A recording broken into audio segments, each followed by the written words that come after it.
Hi, I'm Carl Weber. Welcome to Video Aided Instructions English Grammar Series. This is the program on punctuation. Punctuation marks are those little signs and symbols like periods, commas, semicolons, colons, and many others that are added to sentences to help make them easier to read. Think of punctuation marks as being like traffic signs that you see when you're driving. They tell you when to slow down, when to change direction, and when to come to a complete stop. If you learn how to use punctuation marks correctly in the sentences you write, no one will get lost while reading your work. If you're ready, let's begin with our study of punctuation marks and how to use them.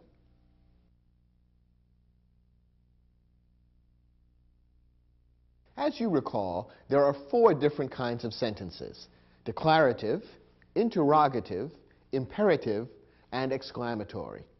Let's look at each of these 4 kinds of sentences and look at the kind of punctuation mark you need to use to end each type of sentence. First, use a period to punctuate the end of a declarative sentence. As you recall, a declarative sentence states a fact. The great majority of sentences in usual written English are declarative sentences, so most of the sentences you write will end with periods. Here are a couple of examples. It's raining outside. She is my sister. Both of these are declarative sentences. They state facts, and appropriately each one ends with a period, a simple dot. Most sentences you write will be declarative sentences and will end with periods. Next, use a question mark to punctuate the end of an interrogative sentence. An interrogative sentence asks a question. Appropriately enough, it's marked at the end with a question mark. Here are a couple of examples. Would you like some coffee? What time is the party? Both of these sentences are interrogative sentences. They ask questions. And notice that they are read slightly differently. Your voice turns upward a little bit at the end of an interrogative sentence. Putting a question mark at the end of the sentence makes it very clear to the reader that this is an interrogative sentence, one that asks a question, and that needs to be read in that special tone of voice. Notice that you don't use a question mark to punctuate the end of an indirect question. What is an indirect question? This is a sentence which refers to or describes a question, but which itself does not ask a question. Therefore, an indirect question is really a declarative sentence, even though at first glance you might think that it is an interrogative sentence. Take a look at this example. Juan asked Maria whether she would like some coffee. Now, this sentence refers to or describes a question. Juan is asking Maria a question. Would you like some coffee? But notice that the sentence itself doesn't ask the question. Instead, the sentence is really describing the question or making a statement. It is stating a fact that Juan has asked Maria a question. Therefore, the sentence itself is not an interrogative sentence. It isn't asking a question. So it doesn't end with a question mark. Instead, it ends with a period. This is an example of what we call an indirect question. Here's another example. I wonder what time the party will start. Now, the same general idea might have been stated in the form of an interrogative sentence. For example, this sentence might have been written, what time will the party start? That would have been an interrogative sentence, a question, and it would have ended appropriately with a question mark. However, the way the sentence was worded, it is a declarative sentence. It is making a statement of fact. That is, I am wondering something. It is stating that as a fact rather than asking a question. And therefore, this too is an indirect question and one that does not end with a question mark, but rather with a period. Now, the third type of sentence. Use a period or an exclamation point to punctuate the end of an imperative sentence. An imperative sentence expresses a request or a command. When you're asking or ordering someone to do something, you are writing an imperative sentence. And an imperative sentence may end with a period or an exclamation point. It all depends on the nature of the request or the command. Let's take a look at a couple of examples. Hand me that hammer, please. This is an imperative sentence because whoever has written or is speaking the sentence is expressing a request, asking someone else to do something. Since it's written in a quiet tone of voice and does not have a great deal of urgency or strong emotion built into it, it's appropriate to end it with a period. Most imperative sentences which express requests or commands will end with periods. Occasionally, however, a request or command will be uttered with a great deal of urgency or emotion, in which case an exclamation point may be the appropriate punctuation mark to use at the end of the sentence. Look at this example. Get out, quick! This might be spoken by a firefighter arriving at the scene of a fire, warning the people in the house to get out right away. This is a command that's being spoken with a great deal of urgency and emotion and a great deal of emphasis. For all these reasons, ending the sentence with an exclamation point is appropriate. The exclamation point is used in English to indicate that a sentence is being written or spoken with a great deal of feeling. You only want to use exclamation points where they're really appropriate. Certain types of commands do require exclamation points, although as we've seen, most do not. So an imperative sentence may end either with a period or an exclamation point, depending on the degree of urgency and emotion that's built into the sentence. You'll have to be the judge. Finally, use an exclamation point to punctuate the end of an exclamatory sentence. An exclamatory sentence is defined as one that expresses strong emotion or strong feeling. Therefore, by definition, it's appropriate to end an exclamatory sentence with an exclamation point. That tells the reader, this sentence has just expressed something that is very important with a great sense of urgency attached to it, and therefore you need to pay close attention to what it says. When you end a sentence with an exclamation point, you're telling the reader, pay attention. Here are a couple of examples of exclamatory sentences. The house is on fire. There's a message that, of course, contains a great deal of emotion and urgency, and it's appropriate to end it with an exclamation point. That's an exclamatory sentence. Here's another example. What a beautiful sunset. Now, here's a message that's much more positive. Rather than talking about physical danger, the person who speaks or writes this sentence is simply reflecting on the beauty of nature. However, because strong emotion is involved, an exclamation point seems appropriate. This, too, is an exclamatory sentence. So as we've seen, each of the four types of English sentences needs to be punctuated in a slightly different way. Most sentences are declarative sentences, and they will end with periods. But interrogative sentences need question marks. Imperative sentences may use either periods or exclamation points, depending on whether strong emotion is involved, and an exclamatory sentence ends with an exclamation point. In your study guide, we've provided an exercise which will enable you to practice using punctuation marks to end sentences correctly.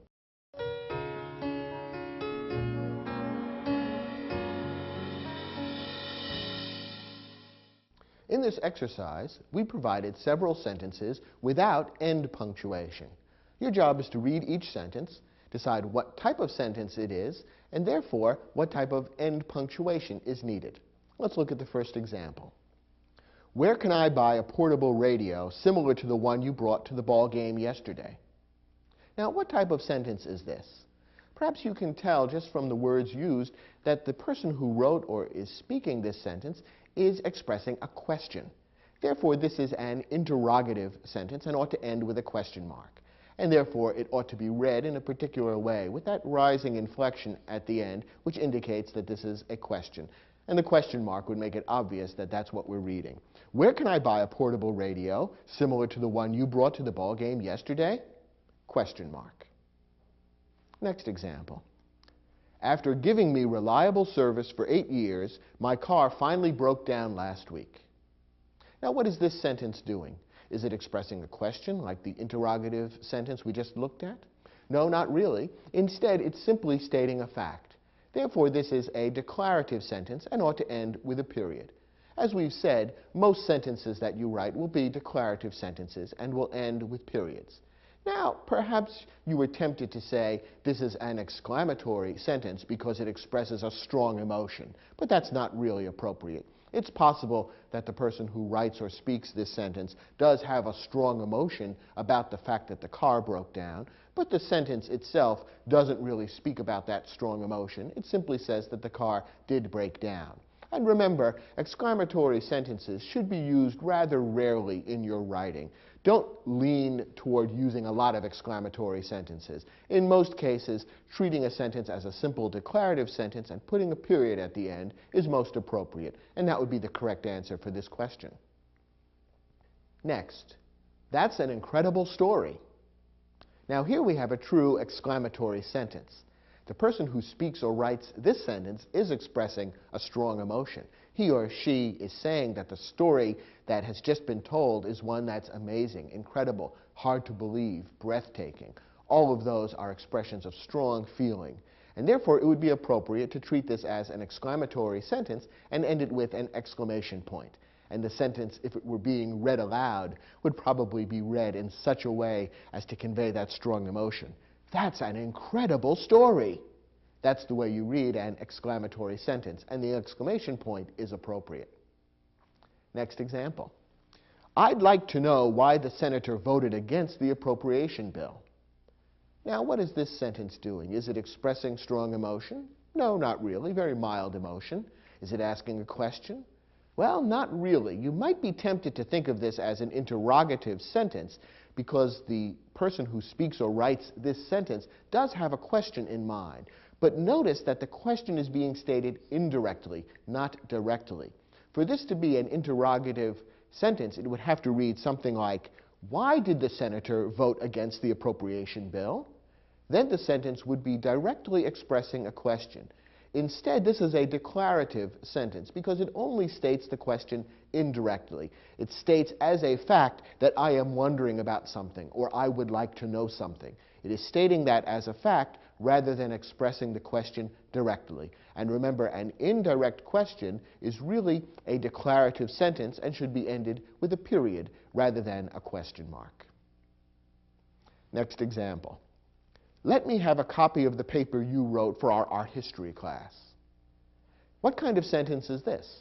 Well, this is an example of an imperative sentence because it's expressing a request or a command. In this case, I think we'd call it a request. It's expressed politely and in a quiet tone of voice. There's certainly not a great deal of urgency or emotion in the request. It's not like the order that the firefighter gives to get out of the house quick. Instead, this is a quiet, unemotional request, and therefore we would treat it appropriately with a period rather than an exclamation point. Remember that an imperative sentence may end with either one, depending on how strong the sense of urgency or emotion is. In this case, a period makes sense.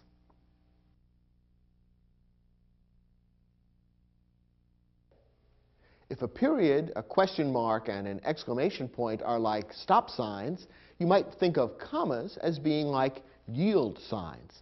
They tell the reader not to come to a complete stop, but rather to slow down or pause. Now, some writers who aren't sure about how to use commas correctly tend to sprinkle commas into their sentences almost at random, just to kind of slow down the reader from place to place. That's not the best way to use commas. Instead, the right way to use commas is to put them in where they are required by certain specific rules, which have to do with pauses or breaks in the meaning of the sentence. In this lesson, we'll look at the rules that lay out the most important places where commas ought to be used, so that you'll be able to use commas more correctly in the sentences you write. First, use a comma to set off a modifying phrase or clause at the start of a sentence. Now, you might remember from other programs in this series that sometimes phrases or clauses, groups of words, can be used as modifiers. That is, they give more information about something else in the sentence. These modifying phrases and clauses almost act like adjectives and adverbs. They give more information about a specific other word that appears in the sentence. Now, when a modifying phrase or clause appears at the start of a sentence, you usually want to use a comma to set it off, to separate it from the rest of the sentence. That makes the sentence a little bit easier to understand, and it puts a pause into the sentence in a place that feels appropriate. Here are a couple of examples. Lost in thought, Peter didn't hear Andre's question.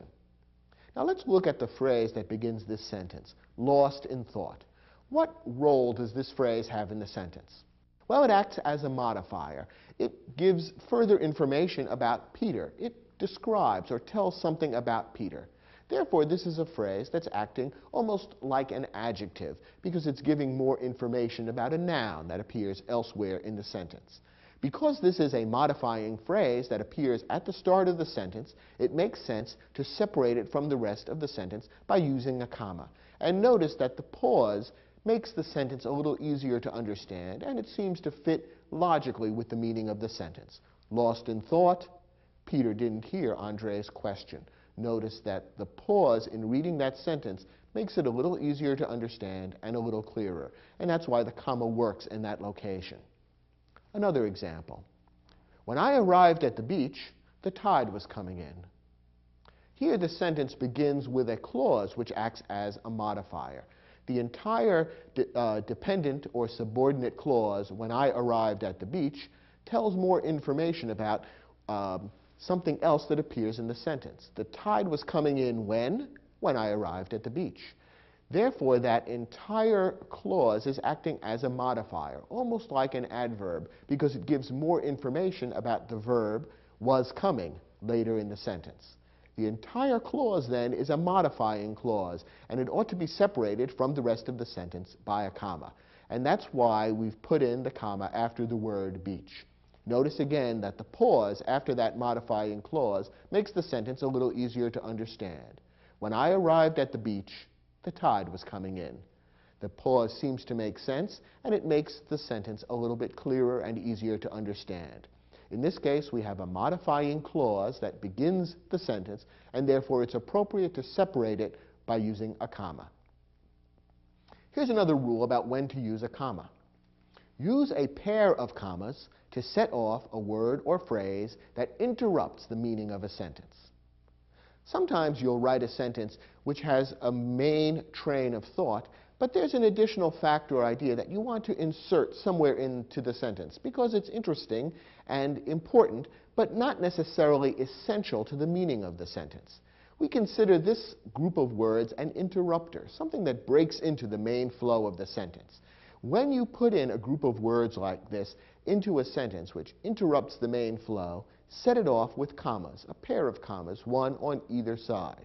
That signals to the reader, whoops, here's a little detour, don't get sidetracked, and it makes it easier for the reader to follow the complete meaning of the sentence. Here's an example. Harry Truman, the 33rd President of the United States, was born in Missouri. Now we have a group of words in the middle of the sentence here, the 33rd President of the United States. That tells a little bit more about Harry Truman. It's an interesting and important fact. But notice that it interrupts the main flow of the sentence. We can tell this because if we eliminate those words altogether, what is left still makes sense and still has the same meaning. Harry Truman was born in Missouri. We understand exactly what's being said. This person, this man named Harry Truman, was born in Missouri. Those words that are added in the middle give a little more information and help to define a bit more about who Harry Truman was, but they're not strictly necessary, and they do interrupt the main flow of the sentence.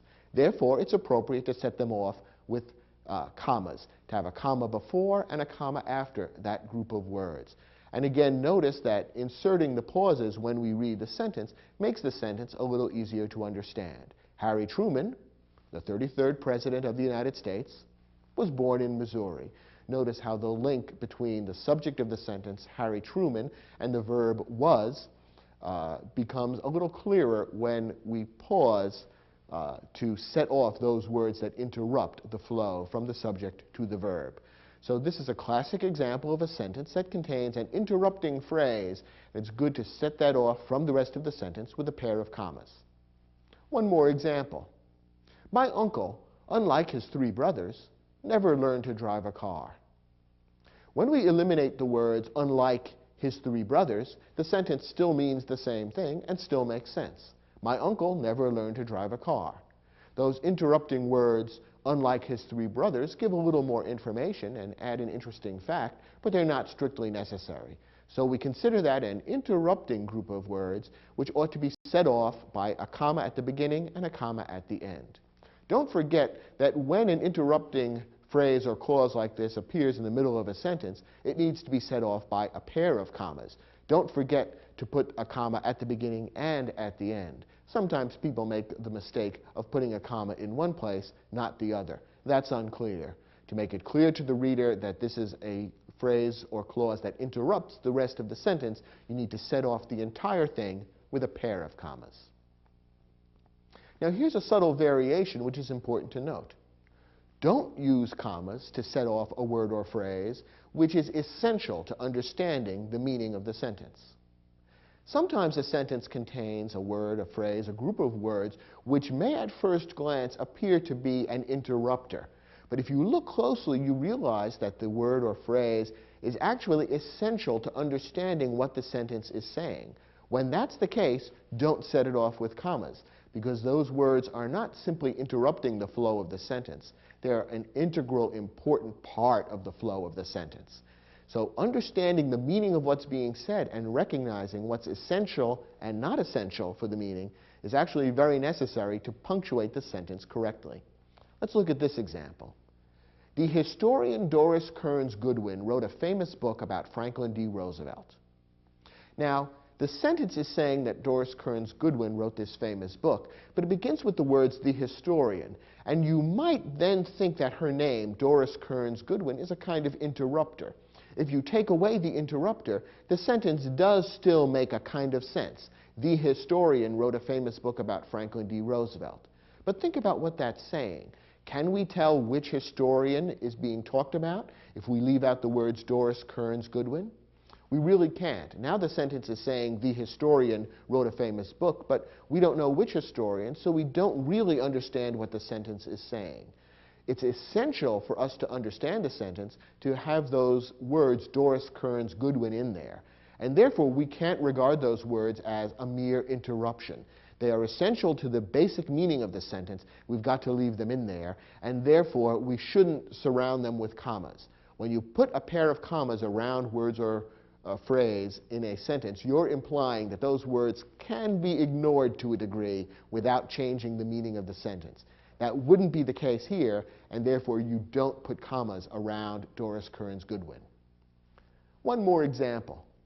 My Uncle Jerry is an expert driver. Once again, the name Jerry might appear at first glance to be an interrupter. But if we put commas around it, what's left outside of the commas would be, my uncle is an expert driver. And once again, we can't be sure who exactly is being spoken about. I might have several uncles, and therefore to simply say my uncle is an expert driver might leave the meaning of the sentence somewhat unclear. Since the name Jerry is essential to the meaning of the sentence, it's better not to put commas around it and instead let the sentence read as one unit. So before you put a pair of commas around an interrupting word or phrase, make sure it really does interrupt and is not essential to the meaning of the sentence. That makes an important difference to the right way to punctuate the sentence. Our next comma rule. Use a comma to separate two independent clauses that are linked with a coordinating conjunction. Now, you'll recall that independent clauses are clauses which contain both a subject and a verb and can stand alone as a sentence. An independent clause could appear as a sentence all by itself, but sometimes we do link independent clauses in larger sentences. One way of linking two independent clauses to create a larger sentence is by using a coordinating conjunction. There are 6 coordinating conjunctions: and, or, nor, for, but, and yet. Whenever you have a sentence containing 2 independent clauses joined by one of these coordinating conjunctions, it's good practice to insert a comma between the 2 clauses to separate them clearly. It puts in a pause where it's appropriate and makes the sentence a little bit easier to follow. Here's an example. French wines are considered the finest in the world, But many other countries also produce excellent wine. Here we have a sentence that is made up of two independent clauses. Each of the clauses here could stand alone as a sentence. French wines are considered the finest in the world. Yes, that could be a sentence by itself. Many other countries also produce excellent wine. That too could be a sentence by itself. Because the two ideas are closely linked, the author has decided to join them into a single sentence and use the coordinating conjunction but as the connector. And that makes perfect sense. Notice that a comma is necessary before the conjunction but. It puts a pause between the two independent clauses, which separates them. It makes it a little easier to follow the logic of the sentence, and it warns the reader, slow down a bit because we're about to change course, just like a yield sign on a highway. So when we pause slightly in reading that sentence, it's a little easier to understand, and the pause makes sense with the shift in meaning that's about to begin. So when you have two independent clauses joined by a coordinating conjunction, use a comma as well. Here's an exception to the rule. Omit the comma if both independent clauses are very short. In some cases, you might write a sentence that contains two or even more independent clauses that are all very short and joined with coordinating conjunction. If that's the case, you can usually omit the comma because the effect works perfectly well to read straight through when the clauses are very short. Here's a simple example. I hear and I obey. Here we have two independent clauses. I hear, I obey. And they're joined by the coordinating conjunction and. You could put a comma before the conjunction and if you want, but because the clauses are so short and the sentence is so quick and easy to read and understand, it doesn't really seem to be necessary. So this is an exception to the rule. You can omit the comma if both clauses are very short. Here's our last rule for using commas. Use commas to separate items in a list. When you're listing three or more items in a sentence, it makes the list much easier to read and understand if you separate the items with commas. Here's an example. The exhibit of Spanish art included paintings by Velázquez, Murillo, and Goya. This sentence contains a list of three Spanish painters whose work was included in the exhibit: Velázquez, Murillo, and Goya. To make the sentence easier to read, the author has inserted commas after Velázquez and Murillo. The comma that appears before the word and in this particular sentence has a special name. It's called the serial comma. And you actually have a choice as to whether to insert that one or not. Normally, when you create a list like this, you will have the word and before the last item in the list. And inserting the comma before the word and is actually optional. Some writers prefer to use it. Some writers prefer to omit it. Personally, I like to use it. I think it adds just a little bit of clarity to the sentence, but you wouldn't be wrong if you omitted it. However, the comma after Velázquez earlier in the list is absolutely essential. So use commas to separate items in a list. The final comma, the serial comma, may or may not be inserted. That's your choice. Here's a slightly different kind of list that also requires commas. Miriam drove up in a small, battered, rusty station wagon.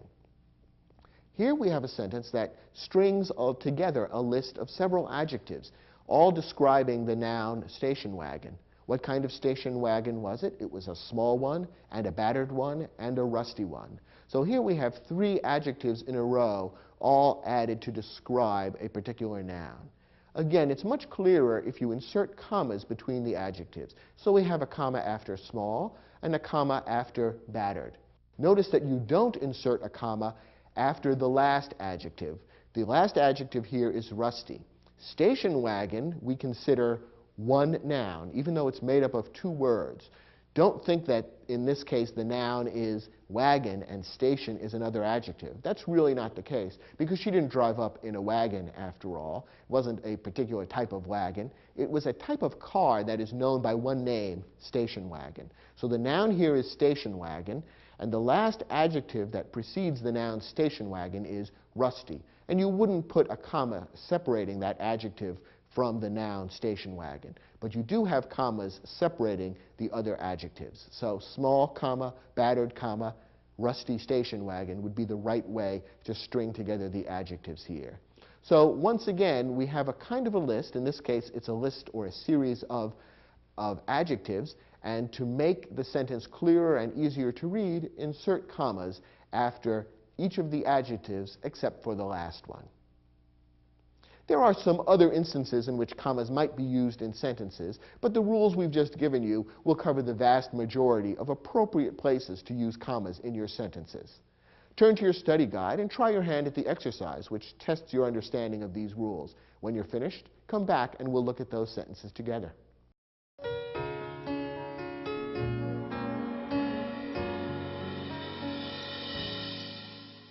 In this exercise, you were given several sentences, some of which contain commas and some of which do not. Some of the commas are correct, some aren't, and in some cases, commas need to be inserted. Let's look at each sentence and figure out the right way to use commas in each one. First, the exhibit includes fossil remains of Apatosaurus, Stegosaurus, Tyrannosaurus, and several other dinosaurs. Here we have a sentence that contains a list. It lists several dinosaurs whose fossils appear in the exhibit. Remember that when you are giving items in a list, you need to separate them using commas.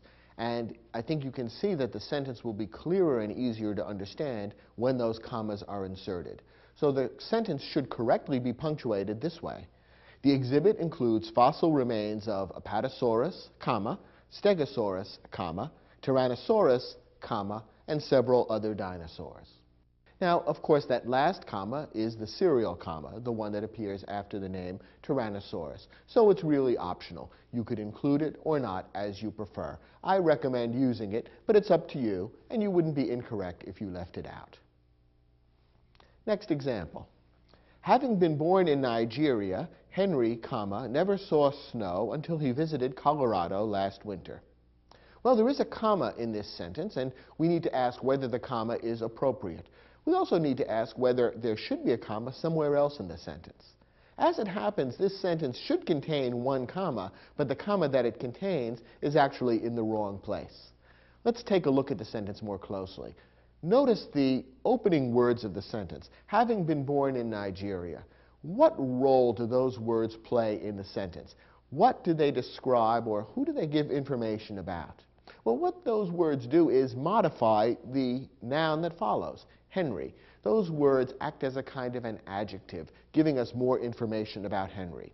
And since the sentence begins with a modifying phrase, we want to set off that phrase from the rest of the sentence with a comma. So there really should be a comma after the word Nigeria here. That would make it clear that the opening phrase is a modifying phrase, which should be separated from the rest of the sentence by a comma. Now, what about the comma that appears in the sentence after the name Henry? Is that appropriate or not? Well, it really doesn't fit any of the rules that we've seen in this lesson. There's no good reason to put a comma there, and in fact, it's better to not have a comma in a location like this. Notice that the comma in this case would help to separate the subject of the sentence, Henry, from the verb saw. And it's usually a bad idea to separate the subject and verb of a sentence unless it's necessary. Sometimes you will have an interrupting phrase between a subject and a verb in a sentence, in which case a pair of commas to set off the interrupting phrase is a good idea. But when that's not the case, it's better not to separate the subject and a verb in a sentence, and therefore the comma here really should be omitted. When we read the sentence with a pause in the correct place where the comma really belongs after the word Nigeria, we can see that the meaning holds together very clearly. Having been born in Nigeria, Henry never saw snow until he visited Colorado last winter. Now the sentence makes sense, and the ideas that belong together have been grouped appropriately. Next example. Felipe enjoys rebuilding the engines of classic cars, and he was happy when Simone asked him to work on her 1969 Corvette. Here we have two independent clauses joined by the coordinating conjunction and. That should be a signal to you that a comma is needed. In the normal course of events, when you have a sentence consisting of two independent clauses joined by a coordinating conjunction, you want to separate them with a comma before the conjunction. So the sentence ought to be properly punctuated this way. Felipe enjoys rebuilding the engines of classic cars, comma, and he was happy when Simone asked him to work on her 1969 Corvette. Notice again that the pause actually makes the sentence a little easier to read and a little clearer. So adding the comma helps the reader as well. Another example. Lake Placid, a ski resort in upstate New York, was the site of the 1980 Winter Olympics. And here we do have a comma after the words New York. Now, is that correct? Does the sentence need any other commas? Should this comma be omitted? Let's think about it. In this case, we have an interrupting phrase, a group of words that breaks into the main flow of the sentence. Notice that if we took out the words a ski resort in upstate New York and eliminated them from the sentence, the rest of the sentence would still be clear and would have the same meaning. Lake Placid was the site of the 1980 Winter Olympics. That's basically what the sentence is saying. The interrupting phrase gives a little further information about Lake Placid, a ski resort in upstate New York. Tells us more about Lake Placid, but it isn't strictly necessary. Therefore, it should be set off by commas on both ends. So the mistake that the writer of this sentence made was to put a comma at the end of the interrupting phrase, but not one at the beginning. It's a common mistake. There should be a comma in both places, and so the sentence should correctly read, Lake Placid, comma, a ski resort in upstate New York, comma, was the site of the 1980 Winter Olympics. Now, the author has clearly set aside that interrupting phrase by bracketing it with a pair of commas, and that makes the flow of the sentence a lot clearer.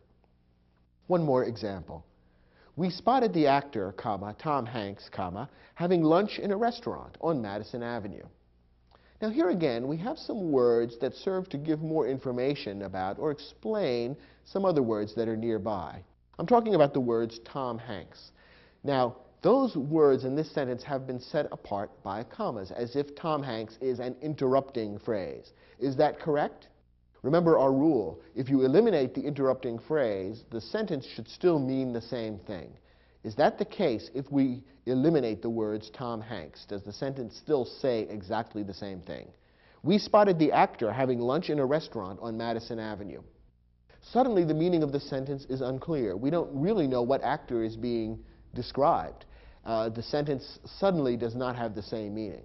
We can see then that the words Tom Hanks are actually essential to the meaning of the sentence. If we're going to understand what the author of this sentence is saying, we need those words. Therefore, it's wrong to put commas around Tom Hanks. It's really not an interrupting phrase. Instead, it's a phrase which is essential to understanding the meaning of the sentence. The right way to punctuate this sentence is without any commas at all. We spotted the actor Tom Hanks having lunch in a restaurant on Madison Avenue. Notice that when we read the sentence without pauses, the meaning is much more clear and it all hangs together logically.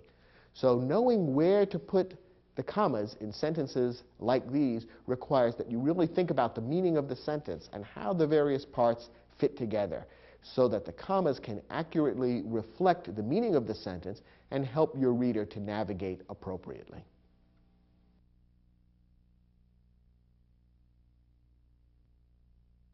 As we've seen, a comma represents a brief pause in a sentence. There are two other punctuation marks that are used to indicate pauses in sentences, which are a little more complicated than commas. These are semicolons and colons. Understanding how to use them is a little tricky, but once you know the rules, you'll never get them wrong, and people will consider you very smart and a good writer. Semicolons and colons actually look similar. The only difference is that the colon consists of two dots, whereas the semicolon consists of a dot over what looks like a comma. So that's the difference between a semicolon and a colon visually. They're also used quite differently. In this lesson, we'll give you the basic rules for when to use semicolons and when to use colons. First, use a semicolon to separate two independent clauses where no coordinating conjunction is used. Now, we saw before that when two independent clauses are used to make up a sentence and they are joined with a coordinating conjunction, such as and or but, a comma is also used as part of the structure. In some cases, you might choose to take two independent clauses and simply join them in a sentence because the ideas are closely linked. you might do that without using a coordinating conjunction. When that's the case, you have to use a semicolon in between the two independent clauses. If you fail to use a semicolon, you will have created a run-on sentence, which will be an error. Notice that this is by far the most common use of a semicolon. So what that means is, as a general rule, whatever appears on either side of a semicolon should be an independent clause. That is, it should be capable of standing alone as a sentence. So whenever you use a semicolon, pause and make sure that what appears on either side could stand alone as a sentence. That should be the case. If that's not the case, chances are you're using the semicolon incorrectly. Let's look at an example. Dogs aren't permitted at the hotel. Therefore, we'll put Rex in a kennel for a week. Here we have two independent clauses which have simply been joined without using a coordinating conjunction. So the semicolon that appears after the word hotel is correct. Look at what appears on either side of the semicolon. You'll see that each of those clauses could stand alone as a sentence. Dogs aren't permitted at the hotel. Could that stand alone as a sentence? Yes. Therefore, we'll put Rex in a kennel for a week. That too could stand alone as a sentence. So we have what could be two independent sentences. But because the ideas are so closely linked and they really belong together, the author has chosen to join them in a single sentence. And the semicolon as a way of separating the two independent clauses is correct. One more example. In his last years, Matisse gave up painting. His final works are paper cutouts and collages. Once again, we have two independent clauses, so the semicolon that appears after the word painting is correct. Let's look at what comes before the semicolon. In his last years, Matisse gave up painting. Could that stand alone as a sentence? It certainly could. What about what follows the semicolon? His final works are paper cutouts and collages. That too could stand alone as a sentence.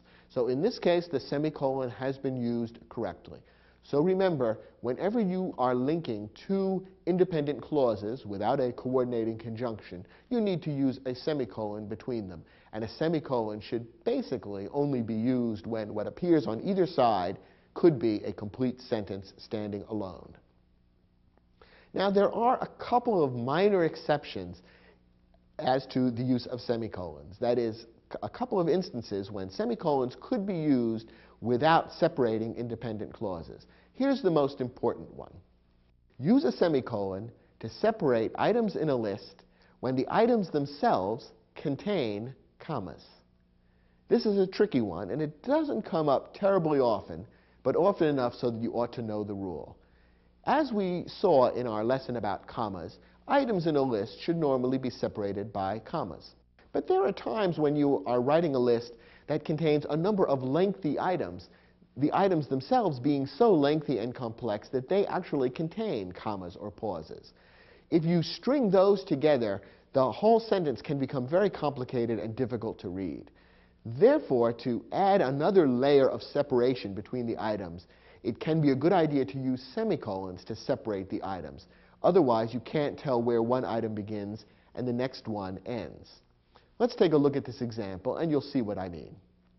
Among the leading figures at the Constitutional Convention were Thomas Jefferson, a planter from Virginia, Alexander Hamilton, an aide to Washington during the Revolution, and James Madison, a legislator from Massachusetts. Now, this is a long and fairly complicated sentence, but the key to understanding it is to realize that it is built around a list of three different people: Thomas Jefferson, Alexander Hamilton, and James Madison. And each of those three people is described using a phrase that is a kind of modifying or explanatory phrase, which, for clarity's sake, has been separated off by a comma. Well, what that means is that it's not immediately clear to the reader where each of the three items begins and ends. So the author of this sentence has wisely chosen to use semicolons to separate the items. That makes it clear that there are three items being listed here, even though there are commas within each of the items. So it's correctly punctuated this way: Thomas Jefferson, comma, a planter from Virginia, semicolon. That warns you that another item is about to begin. Alexander Hamilton, comma, an aide to Washington during the Revolution, semicolon. and James Madison, comma, a legislator from Massachusetts. So here's another useful place to insert semicolons when you're writing a list that contains lengthy items which themselves contain commas. In order to make it clearer where the items begin and end, separate them using semicolons.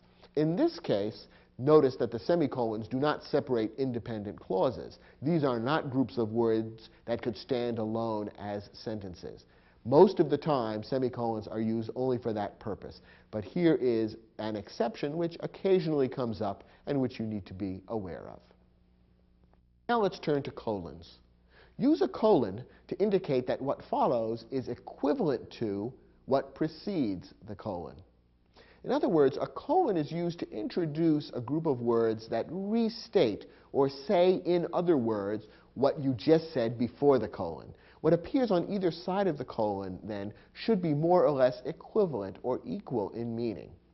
Here's a tip for you. When used correctly, the colon can often be replaced with the words that is, or in other words. So you can test your use of a colon by asking yourself that question. Could I take away the colon and substitute the words that is, or in other words? If so, you are probably using the colon correctly. You don't use the colon, notice, to separate independent clauses. That's a job for the semicolon. Instead, the colon is introducing something which simply restates or says, in other words, what you just said. Here are a couple of examples. The silent movie era produced three comic geniuses: Charles Chaplin, Buster Keaton, and Harold Lloyd. This is a good example of the correct use of a colon.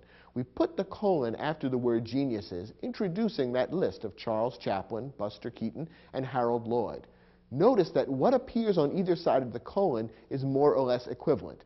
We just mentioned three comic geniuses. Who were they? Charles Chaplin, Buster Keaton, and Harold Lloyd.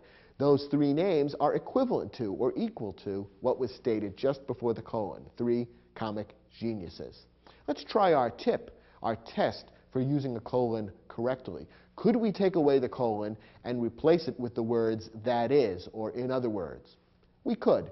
The silent movie era produced three comic geniuses, that is, Charles Chaplin, Buster Keaton, and Harold Lloyd. The sentence reads better with a colon, but it does make sense to substitute the words that is for the colon. So that's a signal that we're using the colon correctly. One more example. I drove all night for only one purpose, to ask Annalisa to marry me. Once again, the colon is separating two things that are more or less equivalent in meaning. One purpose. What was that one purpose? To ask Annalisa to marry me. Those two things are the same. The purpose was the asking. The two things are equivalent. If we took out the colon and substituted the words that is, would it make sense? It would. I drove all night for only one purpose, that is, to ask Annalisa to marry me. So once again, we can see that we're using the colon correctly. Remember that the semicolon separates independent clauses. That's not the case with the colon. Instead, the test for using a colon correctly is whether the things on either side are basically equivalent or the same in meaning. If so, then a colon is correct. One last tip. Don't use a colon to separate words that clearly belong together, such as a verb and its object, or a preposition and its object. People know that a colon is used to introduce things, and so sometimes they get carried away and use colons where they actually interrupt the flow of the sentence and aren't really needed. Here are a couple of examples of incorrect uses of the colon, which you ought to avoid. Leanna gave her mother, colon, a scarf from Mexico. Here, the writer knows that a colon can be used sometimes to introduce something which is going to be described, and so he or she has put a colon after the word mother. But if you look closely, you see that the colon is really separating things that belong together. It's separating the verb gave from its direct object, scarf. The scarf is what Leanna gave. So it really makes sense for the sentence to simply flow rather than putting the colon in. And the colon, in any case, could not be removed and substituted for the words that is. And what appears on either side of the colon is not equivalent. The mother and the scarf from Mexico are not equivalent. So for all those reasons, inserting a colon in this sentence is incorrect. And one more example. The new security plan was developed by, the local police commissioner and the State Department of Safety. Once again, the colon has been used here as a kind of an introductory punctuation mark, and we've seen that colons can be used to introduce lists, as, for example, in the sentence we looked at previously, where the colon introduced the list Charles Chaplin, Buster Keaton, and Harold Lloyd. So the person who wrote this sentence is thinking, well, I have a kind of a list here, the local police commissioner and the State Department of Safety. So why not put a colon in front of it? Well, the reason is that the colon, in this case, is separating the preposition by from the object of the preposition. The plan was developed by whom? By the police commissioner, State Department of Safety. So the objects of the preposition come right after the colon. The colon, therefore, interrupts or breaks the flow of the preposition and its objects. And once again, what follows and precedes the colon are not equivalent. The new security plan was developed by is not equivalent to police commissioner, Department of Safety. So for all those reasons, the use of a colon in this instance is wrong. So remember our basic rule, the colon should introduce things that are equivalent to what precedes the colon, and you should be able to substitute the words "that is" for the colon and have the sentence still make basically the same sense and the same meaning. If that's not the case, then you're using the colon inappropriately. Okay, those are the basic rules for using the semicolon and the colon correctly. Try your hand at the exercise and see whether you've mastered those rules. When you're done, come back and we'll take a look at those questions together.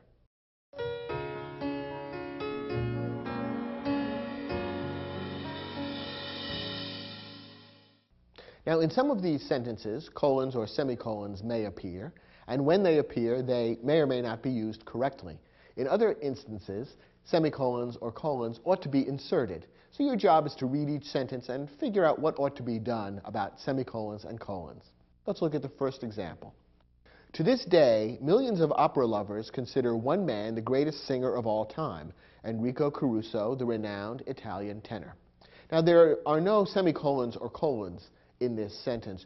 Do you think either one should be inserted somewhere? What about a semicolon?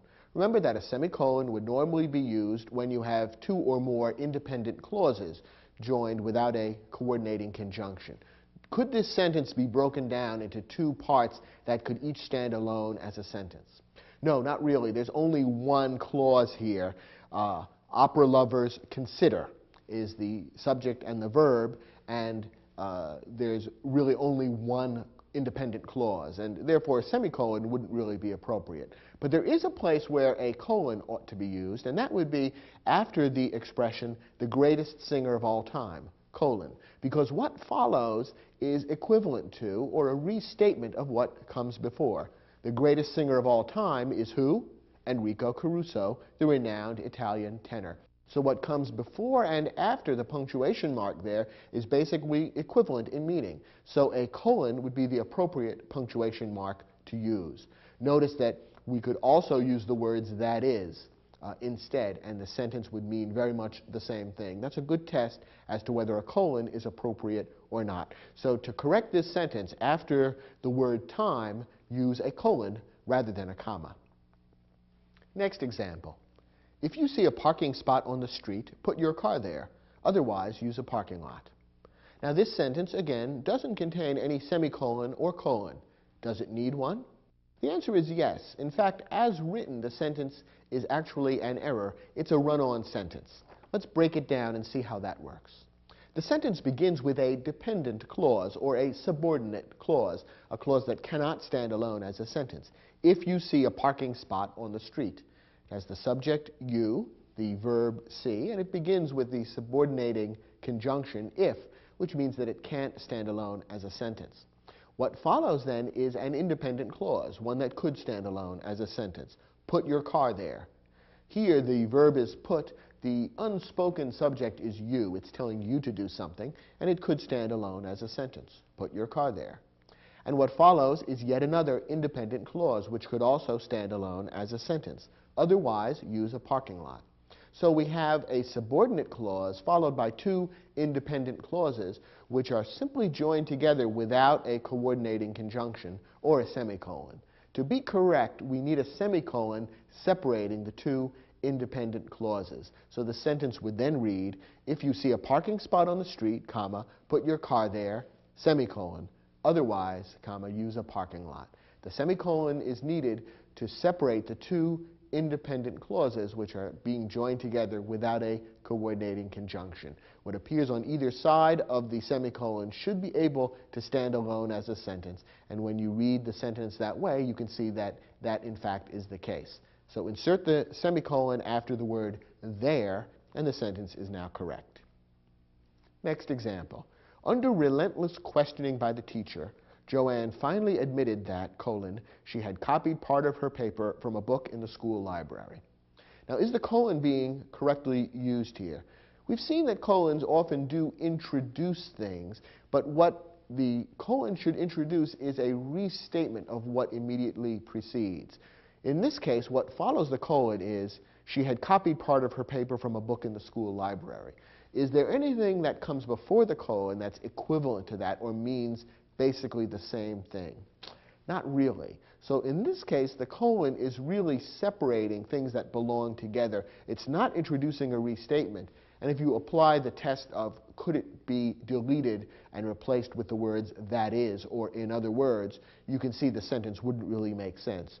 Joanne finally admitted that, that is, she had copied part of her paper. No, that really doesn't sound right. So in this case, the colon is wrong and should actually simply be deleted so that the flow of the sentence would not be interrupted. Joanne finally admitted that she had copied part of her paper. Now the sentence connects the things that logically belong together, and the unnecessary colon no longer interrupts the flow of the sentence. Next example. At first, Columbus thought his ships had landed in India, semicolon. For this reason, he called the native people he encountered Indians. Now, is this semicolon correct? Remember that a semicolon is normally used to separate two independent clauses. Are these independent clauses, each of which could stand alone as a sentence? Let's read them and see. At first, Columbus thought his ships had landed in India. Does that sound as though it could stand alone as a sentence? Indeed, it does. It has a subject and a verb. It's independent in meaning and could stand alone as a sentence. What about what follows the semicolon? For this reason, he called the native people he encountered Indians. This too could stand alone as a sentence. It's also an independent clause. So we have two independent clauses that have been stuck together. You need a semicolon between them to separate them. So in this case, the sentence needs no correction. It's perfectly right as originally written. The semicolon is correct and necessary. One more sentence. 4 cities are being considered to host the World Soccer Championships, semicolon. Madrid, Spain, Seoul, South Korea, Sydney, Australia, and Bogota, Colombia. Okay, the sentence is a little hard to read, isn't it? That should tell you right off the bat that there's something wrong with the punctuation. And actually, there are a couple of problems. First of all, let's look at the semicolon that appears after the word championships. Is that a correct use of the semicolon? Again, normally what appears on either side of the semicolon should be able to stand alone as a sentence. Let's check that out. What comes before the semicolon is 4 cities are being considered to host the World Soccer Championships. That could stand alone as a sentence, so that's fine. What follows the semicolon, however, is Madrid, Spain, Seoul, South Korea, Sydney, Australia, and Bogota, Colombia. Could that stand alone as a sentence? No, it's clearly just a list. So the semicolon is being incorrectly used here. What should be used instead of the semicolon? Well, here's a place where a colon could be used. We've seen that colons can be used to introduce lists, and what follows the colon is indeed a restatement of what comes before. What comes before the colon is the reference to 4 cities are being considered to host the World Soccer Championships. And what follows is a list of those 4 cities. You could indeed put in the words that is, or in other words, in place of a colon in that spot. So a colon should come after the word championships, not a semicolon. So that's the first change we need to make. Now, what about the list of cities themselves? You might have found this very confusing. It says that we're talking about 4 cities, but we've got a whole bunch of proper names here separated just by commas. Madrid, comma, Spain, comma, Seoul, comma, South Korea, comma, Sydney, comma, and so on. Now, if you didn't know anything about these names, you might think, well, what's going on here? It sounds like there are maybe 8 names being listed here, but there's supposed to be 4 cities. Madrid, Spain, Seoul, South Korea, Sydney. What's going on here? Well, if you know even a little bit about geography, you'll know that these are 4 cities that are being listed, in each case with the country where they're located. And you would normally list a city and a country with a comma in between them. So it's proper to describe the city of Madrid, Spain as being Madrid, comma, Spain. That's the city of Madrid in the country of Spain. So here we have 4 items in a list, each item containing a comma unto itself.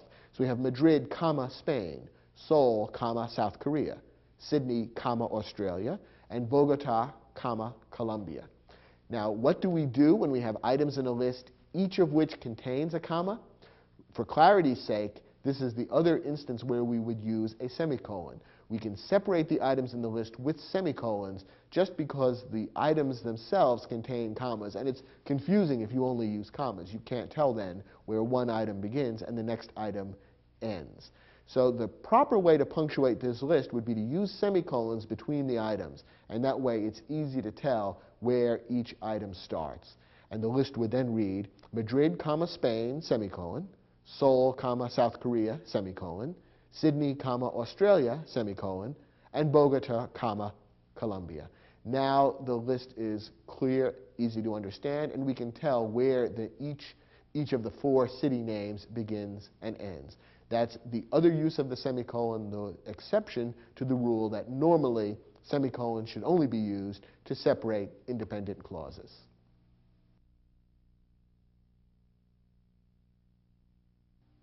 Sometimes when you're writing something, you want to quote what someone else has said.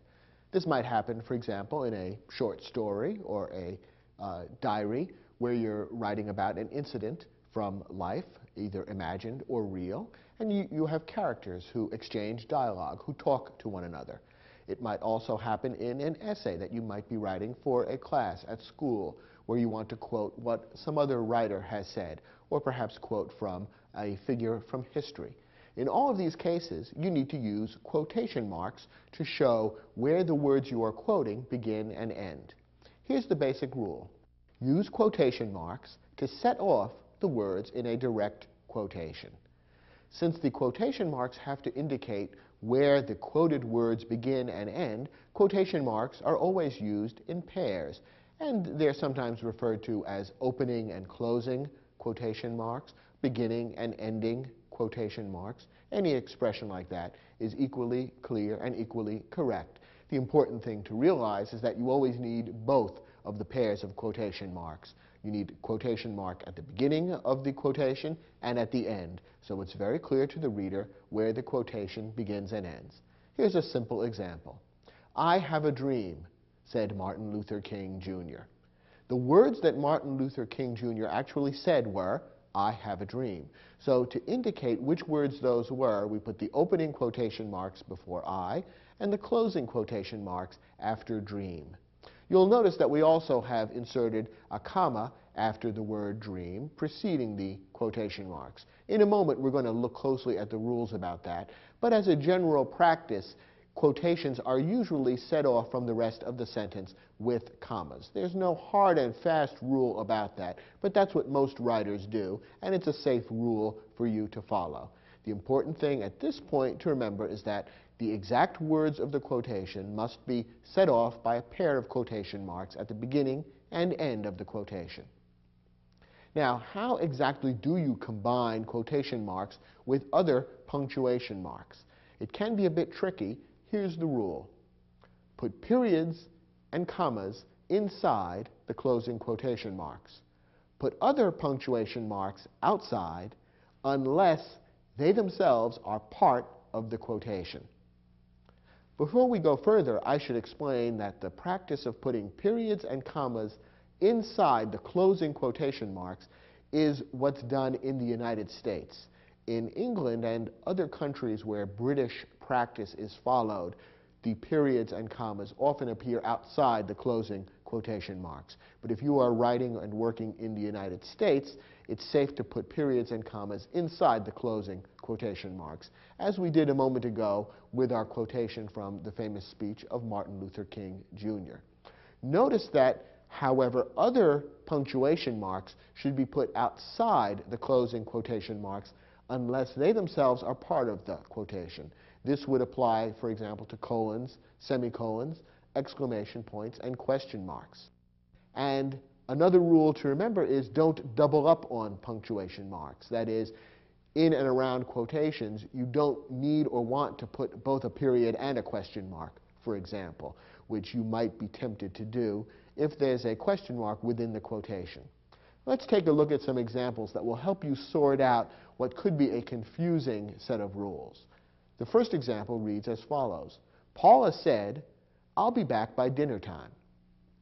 Notice the punctuation that we've used in this sentence. The words that Paula actually said were, "I'll be back by dinner time." So we have quotation marks around those words. We have the opening quotation mark before "I'll" and the closing one after "time." Fine. Now we also have a comma and a period.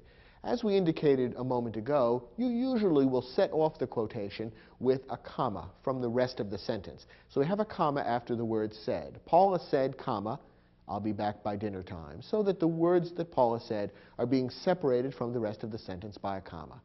Finally, since the sentence ends, we need some kind of end punctuation mark, and a period seems to be appropriate. So we have a period at the end of the sentence as well, and following the U.S. rule, we put the period inside the quotation mark. So the sentence is correctly punctuated. Paula said, comma, "I'll be back by dinner time," period, with the quotation marks around "I'll be back by dinner time."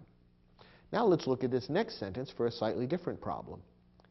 Then she asked, "What are you planning to cook?" Okay, Paula's exact words in this sentence are, "What are you planning to cook?" So the quotation marks surround those words. The opening quotation marks come before "what," and the closing or ending quotation marks come after "cook." Again, we have a comma separating the quotation from the rest of the sentence. Then she asked, comma, "What are you planning to cook?" Now, we have to have a question mark here, don't we? Because there is a question in this sentence. "What are you planning to cook?" is an interrogative sentence, and therefore it needs a question. Now, where should that question mark go? Should it go before or after the closing quotation mark? Should it be part of the quotation or not? Well, if you think about what Paula is saying, her actual statement is itself the question. What are you planning to cook? She's asking a question. Therefore, the question mark belongs with the quotation. It's part of the quotation itself. So this sentence should be punctuated with the question mark inside the quotation marks, inside those closing marks. So the sentence correctly is punctuated. Then she asked, comma, opening quotation marks. "What are you planning to cook?" Question mark, closing quotation marks. So we've got the question mark inside the quotation marks because it's actually part of the quotation. It's what Paula actually said.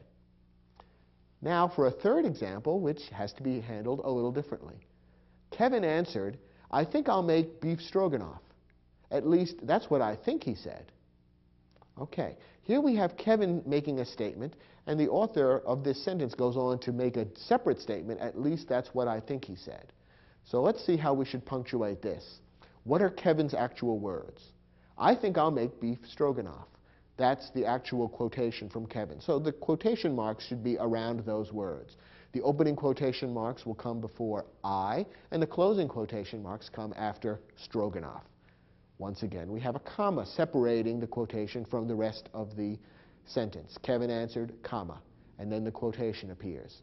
Now, after the quotation, we have a whole other clause. "At least that's what I think he said." That's not part of the quotation. The author of the sentence is saying that. And since we have two independent clauses here, what punctuation mark do we need to separate the two independent clauses? Well, as you know, you need a semicolon in that instance, because we have two independent clauses, each of which could stand alone as a sentence. One sentence could read, "Kevin answered, I think I'll make beef stroganoff." That could be a sentence by itself. You could also have a sentence that simply reads, "At least that's what I think he said." That could be a sentence by itself.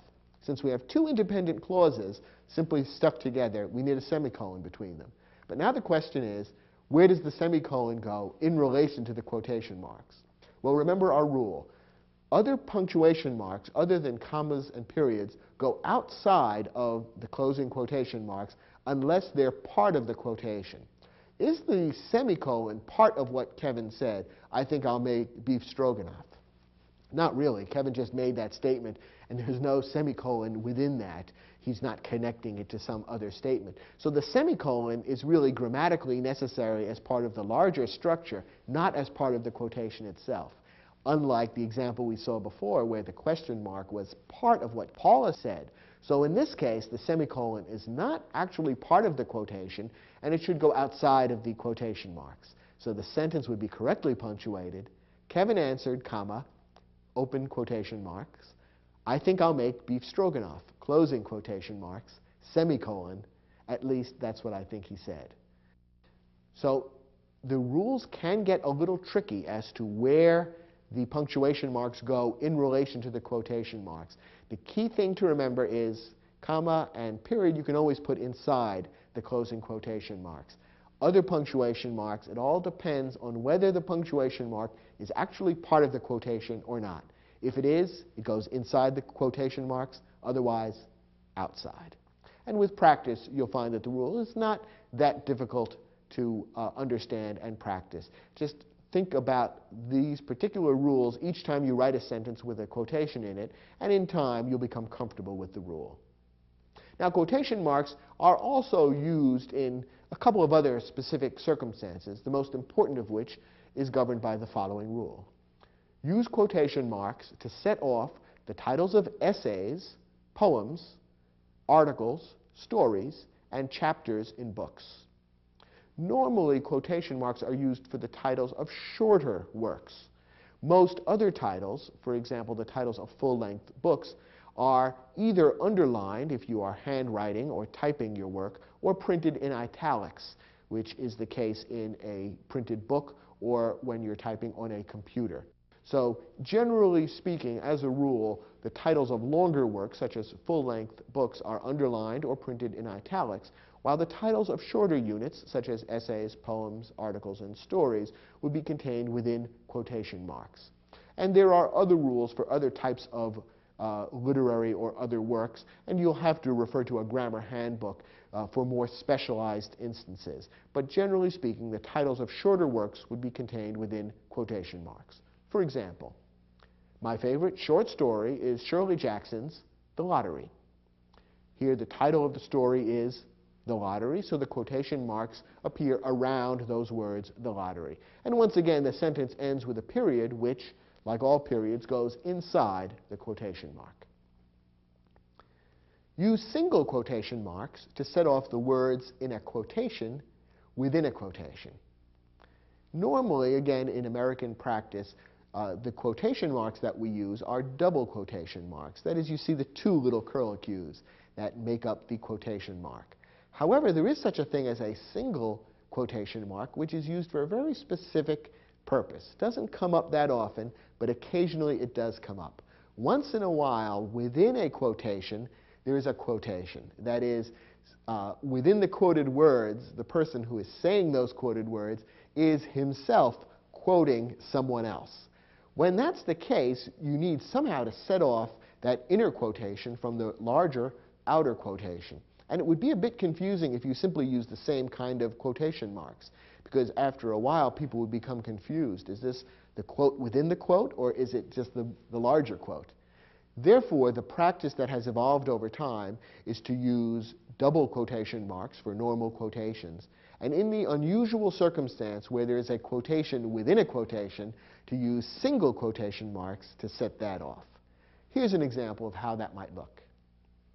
King declared, I have a dream that one day this nation will rise up and live out the true meaning of its creed. We hold these truths to be self-evident, that all men are created equal. Okay, we're returning again to the famous speech on civil rights by the great African-American leader, Martin Luther King. And in that speech, Martin Luther King did himself quote other famous words. In this particular quotation, Martin Luther King was quoting from the Declaration of Independence. The words from the Declaration of Independence that Martin Luther King was quoting were, we hold these truths to be self-evident, that all men are created equal. So this particular sentence is quoting Martin Luther King, who in turn was quoting another literary work. So here's how the quotation marks have to work. We put normal double quotation marks around all of King's words, starting with "I have a dream" and ending with the end of the sentence, that all men are created equal. Because all of that is what King said as he got up on the podium on that important historical day. All of that is what King said, so all of that is contained within the double quotation marks.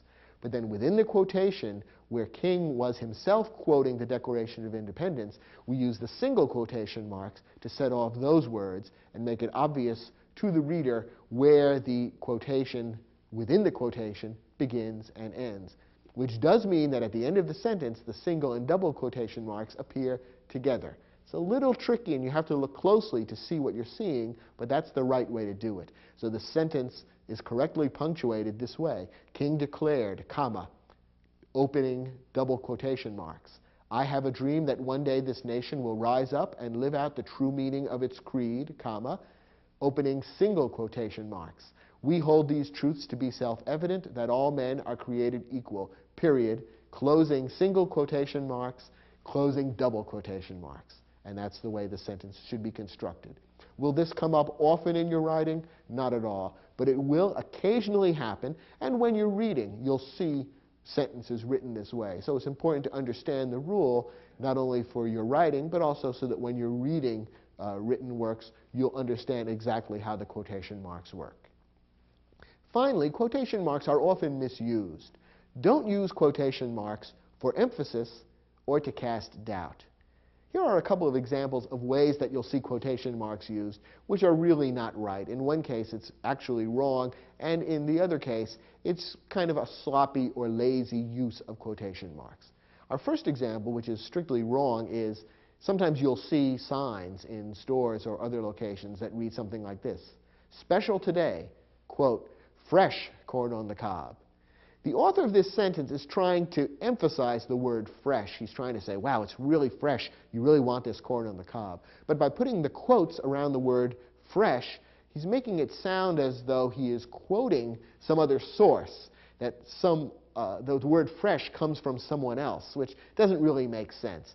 If the author of this sign wants to emphasize fresh, perhaps he could underline it or even print it in a different color. But quotation marks are really only used to mean these are words that I am borrowing from some other source. It doesn't really make sense to use them for emphasis, as people often carelessly do when they're writing things like signs. If you find them in your own papers, that's wrong. Correct that. And here's another example. If the English always seem grouchy, it's probably because of their country's, quote, beautiful weather. Sometimes people will use quotation marks this way in order to indicate a slightly different meaning, to say, well, I don't really believe that this is true. It's a way of casting doubt or making fun of what's being said. And sometimes, even in conversation, people will hold up their fingers and wiggle them to say, quote, as if to indicate that there's some doubt about what is being said. Like, oh yeah, that was a great concert. You see, it's a way of being sarcastic. But it's not a very clear or effective way of communicating the meaning. And so you should avoid using quotation marks in this way. It's a somewhat lazy way of trying to be sarcastic or ironic or cast some kind of doubt on what you're saying. In this case, it doesn't really work very well as a piece of writing, and the author would be better off simply straightforwardly saying what he's trying to say. If he's trying to say that English weather is always gloomy, drizzly, and chilly, he ought to say that rather than saying, quote, beautiful weather. The point would come across much more clearly that way. So avoid that careless and sloppy use of quotation marks. You do see it from time to time, but it's not really good writing. Okay, we have an exercise that will test your ability to use quotation marks correctly. Turn to your study guide, and when you finish the exercise, come back and we'll see how well you did.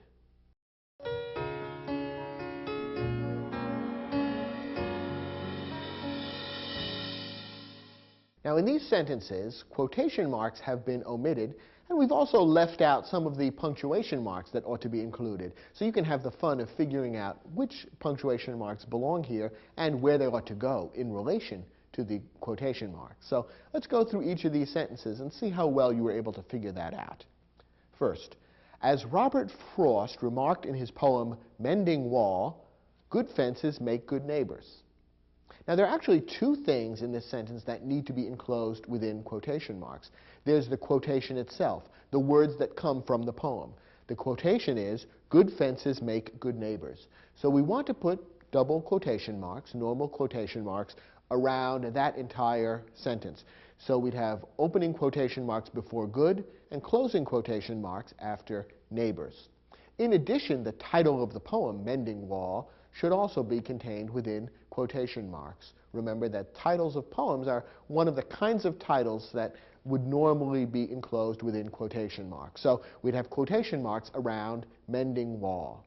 In addition, we do need to add a period at the end of the whole sentence because, after all, sentences need to end with some kind of punctuation mark, and a period would make sense. And the period would go inside the final closing quotation marks, because that's what we do with periods. So the sentence would ultimately be correctly punctuated like this. As Robert Frost remarked in his poem, opening quotation marks, mending wall, comma, closing quotation marks, opening quotation marks, good fences make good neighbors, period, closing quotation marks. Let's look at our next example. What did Emerson mean when he wrote the words, "I hate quotations, tell me what you know"? Ralph Waldo Emerson was a famous 19th century writer, and it's ironic that one of the most famous quotations from his work is this statement about hating quotations, but that's the way it is. Now we have to figure out how we're going to punctuate this sentence, and doing so will prove to be a little bit tricky. First, let's figure out where the quotation is. That is, what are the words that Emerson actually said, which should be enclosed in quotation marks? Well, Emerson's words were, "I hate quotations, tell me what you know." So we want to put quotation marks around those sentences. So we will have opening quotation marks in front of I and closing quotation marks after the word know. Now, what about the closing punctuation for the entire sentence? What kind of sentence is this? Well, if you think about it, you can see that the sentence is an interrogative sentence. It's asking a question. What did Emerson mean when he wrote the words blah, blah, blah? What did he mean? It's asking a question. So we need to end the entire sentence with a question mark. So then we have to figure out, where does the question mark go in relation to the quotation marks? Does it go inside the quotation marks or outside them? Well, if we were dealing with a period or a comma, we would always put it inside the quotation marks. But remember, other punctuation marks go either inside or outside the quotation marks, depending on whether they are part of the quotation itself. Now, did Emerson's quotation contain a question mark? Was Emerson asking a question? I hate quotations, tell me what you know. No, that's a declarative sentence. He is not asking a question. So the question mark is not part of Emerson's quotation. Instead, it's part of the broader sentence. The author of this entire sentence is asking the question. So the question mark should go outside of the closing quotation marks, and the sentence would be correctly punctuated like this. What did Emerson mean when he wrote the words, comma, opening quotation marks, I hate quotations, period, tell me what you know, close quotation marks, question mark. The question mark ends the sentence and it goes outside of the quotation marks because it is not part of what Emerson said. Notice, too, that we followed the rule of not doubling up on punctuation marks. Emerson's statement, tell me what you know, is a declarative sentence. It would normally end with a period. However, we don't put in the period because then we'd be doubling up. We'd have a period, closing quotation marks, and then the question mark, and that would look a little weird. So we simply omit the period because we need the question mark instead. We don't double up and put the period as well. Next example. The company president asked all employees to look for ways to work more efficiently and therefore save money. Where do the quotation marks go in this sentence? Well, this is perhaps a trick question. There are no quotation marks in this sentence, and there shouldn't be any. Why? Well, remember what quotation marks are for. Quotation marks are used to set off the words in a direct quotation. That means that when you write a sentence that actually quotes the exact words used by someone else, you enclose those words in quotation marks. This sentence is not a direct quotation. Actually, it's an example of an indirect quotation. Here we are reporting what the company president said. The company president asked all employees to look for ways to work more efficiently and therefore save money. It is a report of something that was said. So in that sense, it's a quotation, but it's an indirect quotation because the exact words are not being reported. If they were, we would have a true quotation, a direct quotation, which would have to be enclosed in quotation marks. So, for example, suppose the sentence read something like this. The company president said, all employees should look for ways to work more efficiently and therefore save money. Now we would be quoting the exact words actually spoken by the company president, and we would enclose those in quotation marks. But as it is, this is not a direct quotation. It's an indirect quotation, and quotation marks are not used for that. So we put a period at the end of the sentence and move on to the next example. Churchill ended his stirring wartime speech with the words, "Let us therefore bear ourselves so that men will say, this was their finest hour."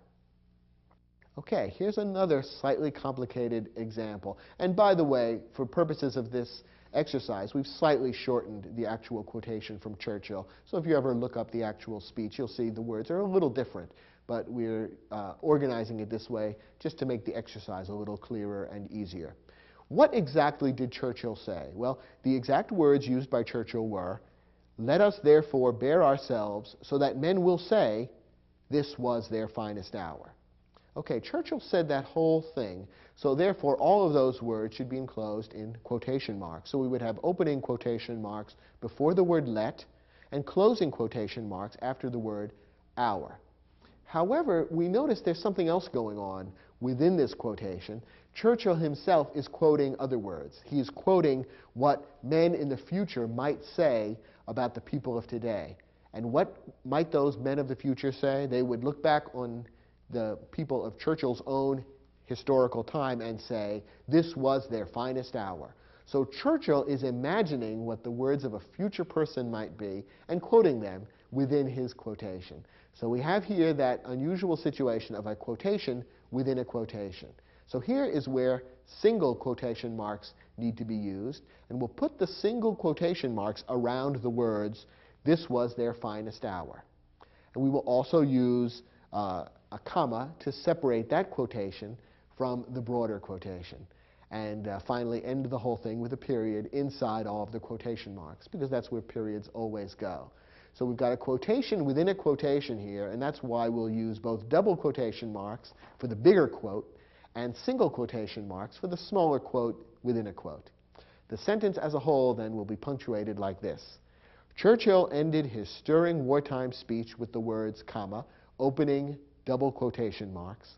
Let us therefore bear ourselves so that men will say, comma, opening single quotation marks, this was their finest hour.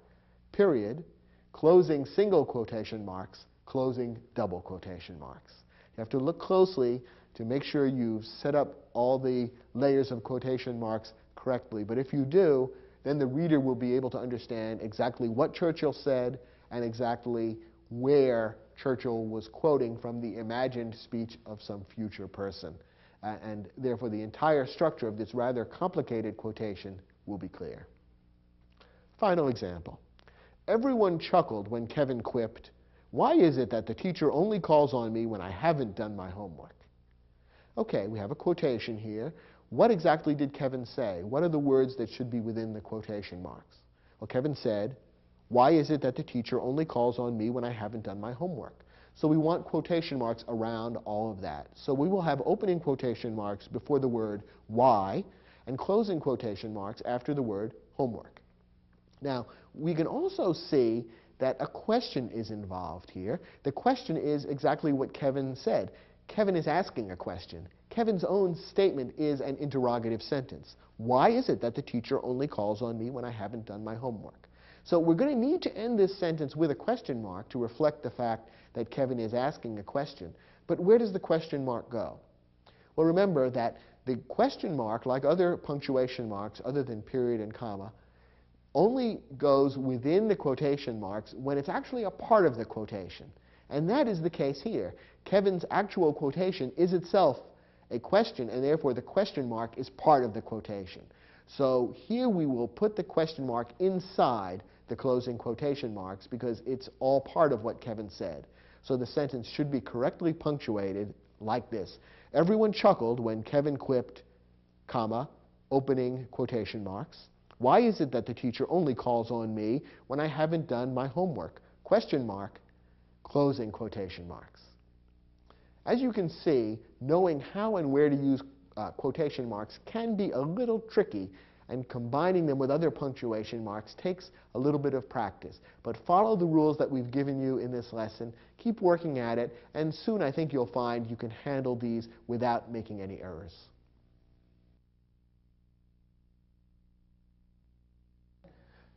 The punctuation marks we've looked at so far, the period, the question mark, the exclamation point, the comma, the semicolon, the colon, and quotation marks, all of these are by far the most common and important punctuation marks.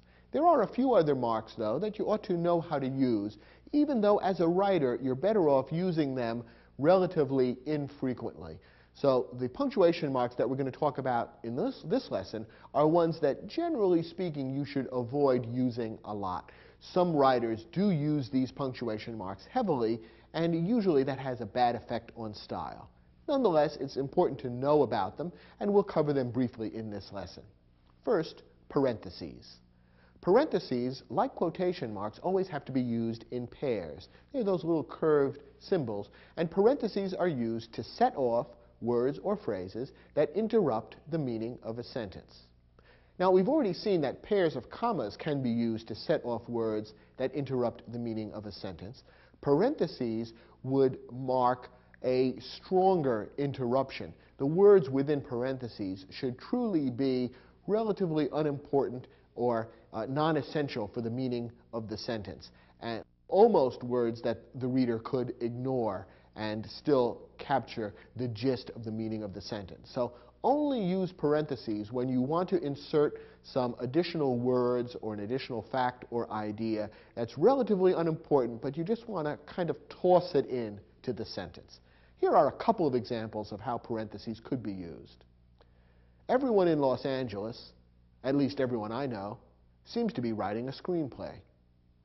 Here the point of the sentence is that everyone seems to be writing a screenplay, and the author just briefly interrupts himself or herself to say, well, everyone I know is included. Maybe it's not true of everyone. It's not a terribly important aside. It's a little idea that's just being kind of thrown in to add a little bit of color to the sentence. Not very important, and that's why putting it within parentheses is probably appropriate.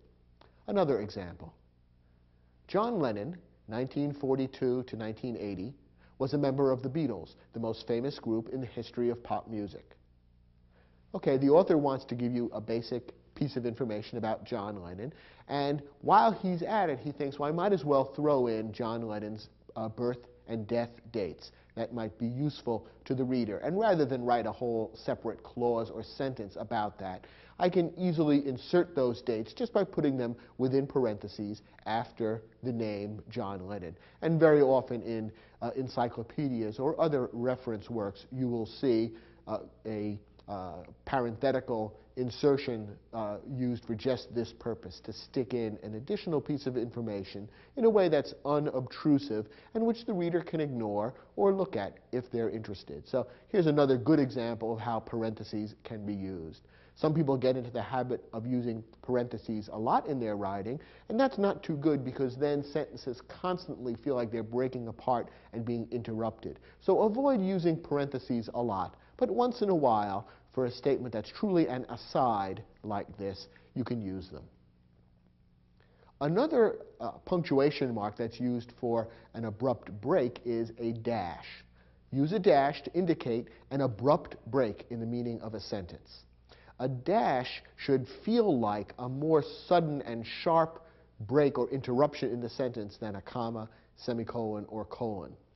In fact, when you use a dash, you should really only use it when there's a sudden change in the sentence, in its tone, its feeling, or in the meaning of the sentence. Here's an example. Someone had taken the file from the mayor's desk, but who? Notice how those last two words suddenly change the statement from being simply a statement of a fact that someone had taken the file, to suddenly turning the sentence into a kind of a mystery. Who had taken it? There's almost a sudden air of danger or urgency added by those last couple of words. This is the kind of sentence that you might read in a mystery story where the author is introducing one of the important clues that will lead to the criminal. So in order to set up that tone of a sudden shift from a rather straightforward statement of fact into an atmosphere of mystery or danger, the dash has been used. And that's an example of how a dash indicates an abrupt break in the meaning of a sentence. Now, sometimes authors use pairs of dashes to surround interrupting material. As we've already seen, both pairs of commas and parentheses can be used to surround interrupting material. When you use dashes to do it, again, it feels a little bit more abrupt, and it's somewhat more informal in feeling. So if you were writing something rather informal, such as a story, for example, or a letter to a friend, using dashes can work perfectly well in this context. But for writing a paper for school, for example, or a report for work, you might prefer to use either commas or parentheses. But here's an example of how dashes could be used in pairs to set off material that interrupts the main flow of the sentence. Parker claimed, with some justification, that his enemies were being hypocritical. Here, the sentence mainly flows this way. Parker claimed that his enemies were being hypocritical. The author wants to throw in the additional fact that there was some justification for what Parker was claiming. And so he's done it as a parenthetical or interrupting phrase, and in this case he has chosen to use dashes to separate the interrupting phrase from the rest of the sentence. It's perfectly correct. You could either use commas or parentheses, and those would be equally correct in this particular sentence. As I say, the dashes would have a somewhat more informal feeling. If you do use dashes in this way, remember you have to have a dash both before and after the interrupting material. If you use it only in one place, you'll be making an error. The last punctuation mark we are going to tell you about is what's called ellipses. In a different program in this series, we talked about ellipsis meaning the omission of one or more words from a repeated phrase or clause. Ellipses, which is spelled ES at the end, is a little different. Ellipses also has to do with omissions, and the punctuation mark known as ellipses consists of 3 periods. Sometimes people refer to it as ... I have never figured out why in this particular context a period is referred to as a dot, but that's in fact what ellipses are, is 3 periods. If you're typing ellipses, you would space them out, so it would be period, space, period, space, period, space. Ellipses are used to indicate words omitted from a quotation or to signal the trailing off of the end of a sentence. Here are examples of each of these 2 uses of ellipses. First, as Lincoln once remarked, you can fool all of the people some of the time, but you can't fool all of the people all of the time. Now here we have a quotation enclosed within quotation marks, but Lincoln's actual words were more extensive than this. The actual quotation from Lincoln is, you can fool all of the people some of the time, and some of the people all of the time, but you can't fool all of the people all of the time. For whatever reason, the author of this sentence doesn't want to include all of Lincoln's words, but only some of them. So to indicate the words that have been left out, the author has put in ellipses, 3 periods in a row, which indicate to the reader, here are some words omitted that Lincoln actually said, but which I am choosing to leave out. It's a form of intellectual honesty, if you will. You are warning the reader, well, Lincoln said a little more than this. I'm leaving some of it out, so if you want to quote Lincoln later on, you'd better look up the whole quotation to get all the exact words. So from time to time, you may need to use ellipses for this purpose. For example, if you are writing a paper for school and you want to quote some other writer, you may not need or want to quote an entire sentence. And if that's the case, use ellipses to show where you're leaving words out. Now, occasionally writers also use ellipses, as I've said, to signal the trailing off of the end of a sentence, in which case they use ellipses as end punctuation and create a sentence that looks something like this. The house is dark. I wonder why. And we have the 3 periods at the end, indicating that the speaker or the writer of this sentence, that their thoughts are kind of trailing off. And I guess the idea is to create a sense of uncertainty or mystery. And the way I read the sentence, of course, was designed to indicate that kind of mood. Once in a great while, using ellipses to end a sentence this way could be appropriate. But again, some people get into the habit of using ellipses continually in their writing as a way of ending sentences. And it gives the feeling that they're a little too lazy to figure out exactly how they want to end the sentence. Do they want to end it with a period, a question mark, an exclamation point? What's the link between one sentence and the next? It creates somewhat of a vague feeling, almost as though there's fog creeping in between the sentences. So use this very sparingly, once in a while in an appropriate context where you really want to suggest that the sentence is drifting to an end rather than coming to a complete halt. You could use ellipses to end a sentence. But don't do it too often. It's not the greatest form of writing. So these last 3 forms of punctuation are used a little less often than any of the other punctuation marks that we've talked about in this program, and they have less hard and fast rules about how they're used. But sprinkled here and there occasionally in your writing, they can serve a perfectly good function, and so it's important to know how and when to use them. Parentheses, the dash, and ellipses. We've provided an exercise that will test your use of parentheses and the dash, not ellipses, because the unusual way in which ellipses are used to indicate omissions from quotations, it's kind of hard to create an exercise to test that since you'd have to omit words from quotation. So we focused on parentheses and dashes in this exercise. Try your hand at the exercise and come back and we'll look at the questions together.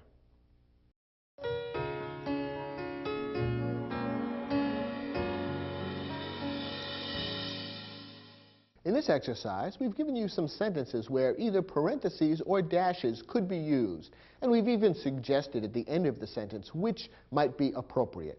And in fact, because these punctuation marks are used without very hard and fast rules, you could actually interchange them to some extent. So we've told you which one we think you might want to use in a particular sentence, and your job is just to figure out how and where to use them. Let's look at our first example. Because the following day, Wednesday, was the 1st of June, Loretta's rent payment was due. And we've suggested using parentheses in this sentence. Now, parentheses would be used to set off a word or phrase that interrupts the meaning of the sentence. Which word or phrase does that here?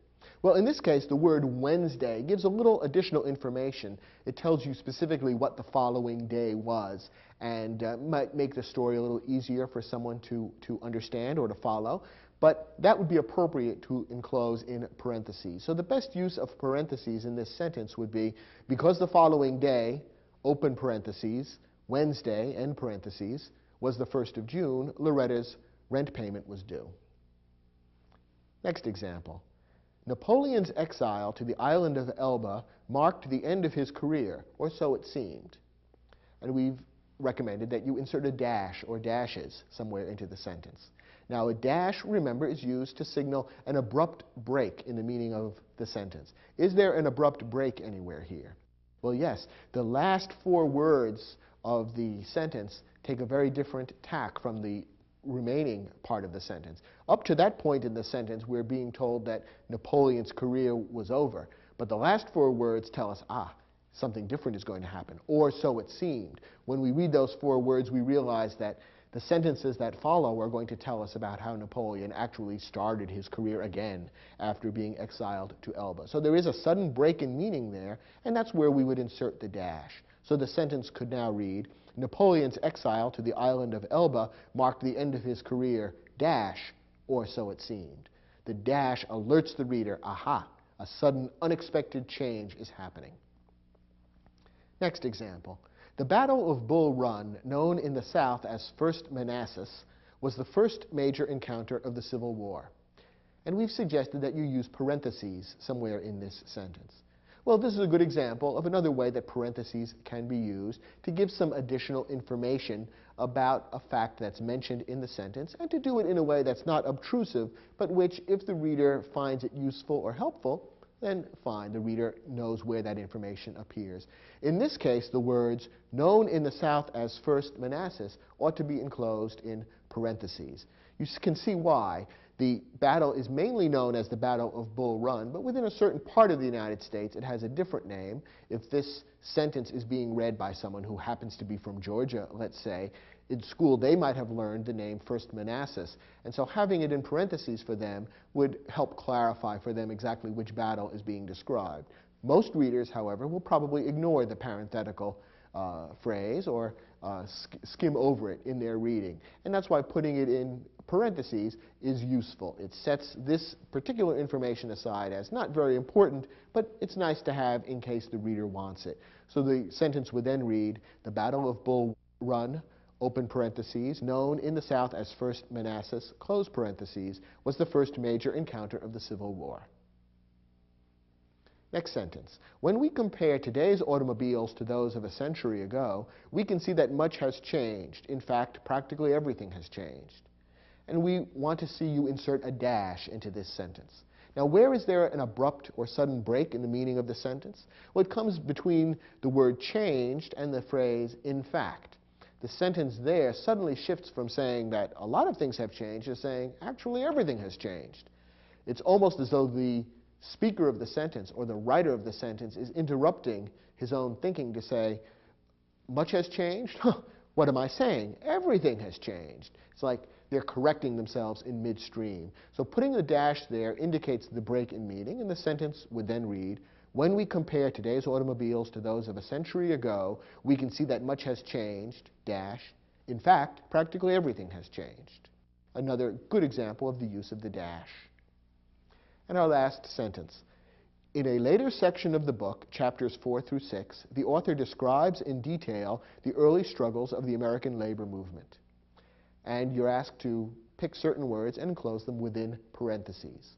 Which are the words that interrupt the main flow of the sentence, but give a little additional or extra information that might be helpful?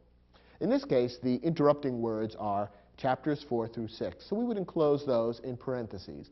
Once again, the reader can ignore those words if he or she chooses, but in case the reader wants to look up that later section of the book, the chapter reference is there, and it makes it easy to find it. So the sentence would read, in a later section of the book, open parentheses, chapters 4 through 6, close parentheses, the author describes in detail the early struggles of the American labor movement. So one good way of using parentheses is to get a reference like that in. You can even use parentheses, for example, to enclose a page number within a paper that you might be writing for school. So if you're quoting a particular work, you can put the page number in parentheses to make it easy for the teacher to look up that quotation in the book if he or she wants to do so. And it does that in a rather unobtrusive way without taking away too much attention from the main flow of the sentence. A good use of parentheses. Earlier in this program, I suggested that punctuation marks could be thought of as being like traffic signs. They tell you where to slow down, where to come to a complete stop, and where to change direction. That's a good comparison, but here's another one. You could also think of punctuation marks as being like the symbols that composers use when they write music. Symbols such as rests, or the symbols that indicate an increased volume or decreased volume, speeding up or slowing down. The punctuation marks tell the reader exactly how to read the sentences and the paragraphs that you write. They tell the reader which points need greater emphasis, which ideas belong together, which ideas should be separated, and when there's an abrupt change in the meaning. If you use punctuation marks skillfully, they can make your writing much easier to understand and enable your readers to follow your thinking just as efficiently as a trained musician or a trained singer can follow the instructions given by the composer for performing a piece of music in a way that really embodies what the composer originally had in mind. So learn the proper ways of using punctuation marks, and you'll find that your writing will be much easier to understand and much more effective at getting across your meaning in a powerful way. I hope you've enjoyed watching this program, and I'll look for you in other programs in Video Aided Instruction's English Grammar Series. Thanks for watching.